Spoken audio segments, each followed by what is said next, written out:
জিম্বাবুর বিপক্ষে দ্বিতীয় ইনিংসে ব্যাট হাতে সেঞ্চুরি হাঁকানোর পর বল হাতে 5 উইকেট নেন মেহেদী হাসান মিরাজ। সাগরিকা টেস্টের তৃতীয় দিনটি ছিল মিরাজময়। তার এমন অলরাউন্ড পারফরমেন্সে ভর করেই চট্টগ্রাম টেস্ট 3 দিনে ইনিংস ব্যবধানে জিতেছে বাংলাদেশ। এই জয়ে 1-1 ব্যবধানে সিরিজ ভাগাভাগি করলো দুই দল। একই সঙ্গে ঘরের মাঠে 6 টেস্ট হারের পর জয়ের স্বাদ পেল ফিল সিমন্সের শিষ্যরা। চট্টগ্রামের বীরশ্রেষ্ঠ মতিউর রহমান স্টেডিয়ামে টসে জিতে ব্যাট করতে নেমে প্রথম ইনিংসে 227 রান করেছিল জিম্বাবুয়ে। জবাবে বাংলাদেশ নিজেদের প্রথম ইনিংসে 2 সেঞ্চুরিতে 444 রান করে।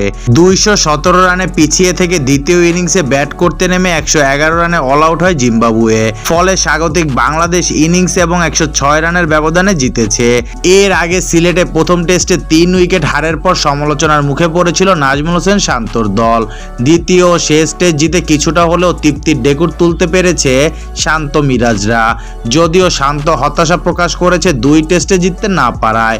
এই সিরিজে বাংলাদেশ দলের প্রাপ্তি কি সেই আলোচনায় এখন চলছে।